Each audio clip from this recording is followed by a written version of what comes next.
press bell button for video alerts.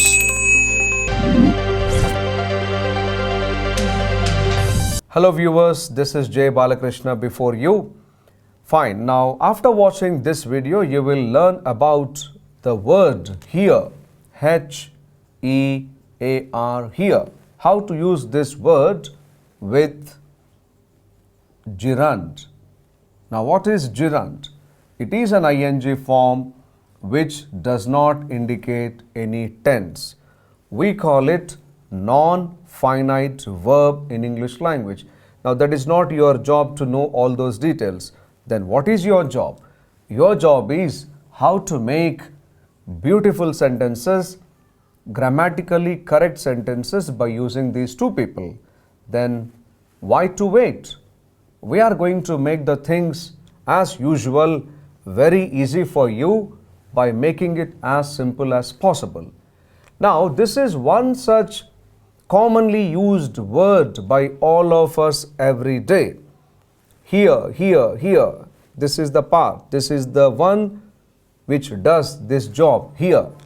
Now look at these two sentences. You gave instructions. You gave instructions. Sentence A. I heard it. I heard it. What did I hear? You gave instructions and that was heard by me. I heard it. Now we combine these two sentences like this. I heard you. Now this person is going to become gerund. I heard you giving instructions. Now isn't it easy and convenient? So this is one of the most commonly used sentences in English language by all of us in our day-to-day life. I heard you giving instructions. In this sentence, two people are involved. This was the one doing the action of giving instructions, and this man was just hearing. I heard, that was my job, I was doing that, and this boy, this man was giving instructions. So two people, person 1, person 2, action 1, action 2. Here you can divide the sentence into two parts. I heard you giving instructions. Once the concept becomes clear, you can make as many sentences as possible. Now under what circumstances here and gerund go together? To make it clear, I have given you this example. You gave instructions, I heard it. When you combine these two sentences, I heard you giving instructions. Now let us take more and more examples with this combination. Now read these sentences. I hear her teaching science. We heard you shouting at someone.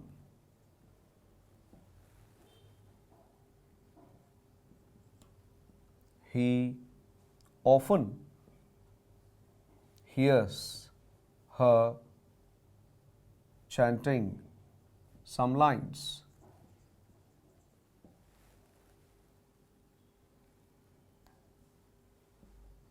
You will hear me reading news on the radio. Now, present tense, past tense, future tense. It is quite flexible. You can use it for any tense. I hear her teaching science. That is routine for me. That is routine for her. It is a part of our daily routine. I often hear you giving instructions to the students in the classroom. I always hear you teaching English in the classroom. I always hear you giving examples to your students. This is past tense. I heard you shouting at somebody yesterday. I heard you giving some instructions to somebody. I heard you dictating some words to the students.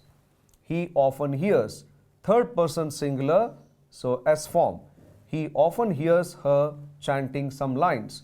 So the chanting was done by this lady and he hears it. He hears her chanting the lines regularly. This is future.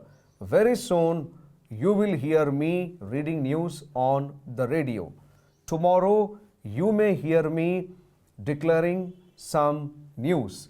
Tomorrow you will hear me making some announcements. And you can also use it in negative form. I can't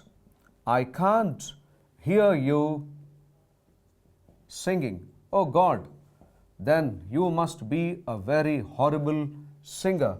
Please stop singing. Why don't you stop singing? I can't hear you singing.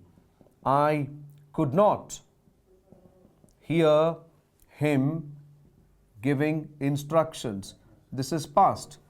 It was so noisy, it was so disturbing that I could not hear him giving instructions.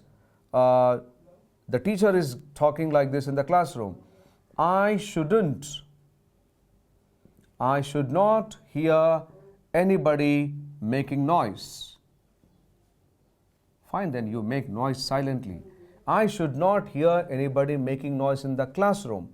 So you can use it in positive form, affirmative form, negative form, and you can also use it in question form.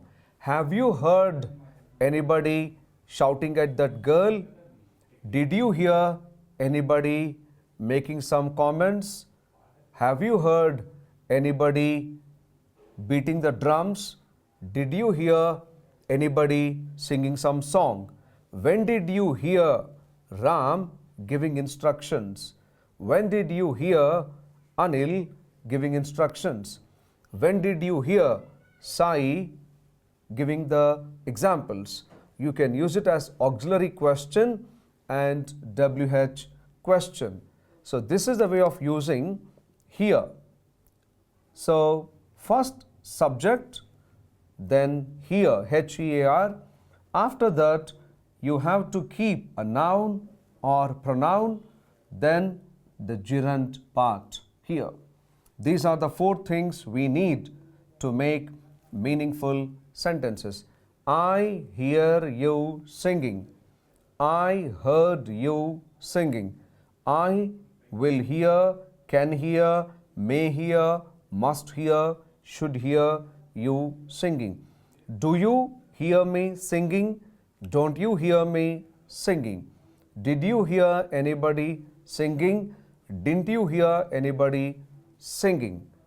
Will you hear me? Can you hear me reading the news? Will you hear me reading the news? So you can use it in all the forms: positive, negative, question form, statement form. So have you heard me giving some examples? Yes, you have heard me giving some examples.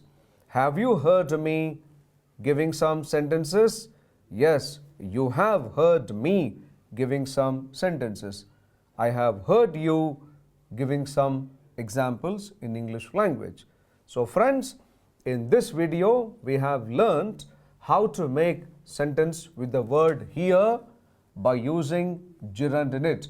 This is also one of the most commonly used communicative expressions in our day-to-day English language. So practice it thoroughly by making large number of examples. No grammar book, no exercises, no match the following, correct the following sentences, fill in the blanks. No.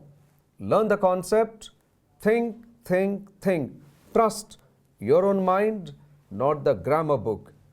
Dig from here, make the examples, extract the examples from your own mind, tell them loudly, utter them loudly, record them, listen to them with concentration, then you can comfortably, confidently, easily be making examples. Thanks for watching this video. God bless you and we wish you successful learning of English language. Have a great time. Subscribe to the channel for more videos.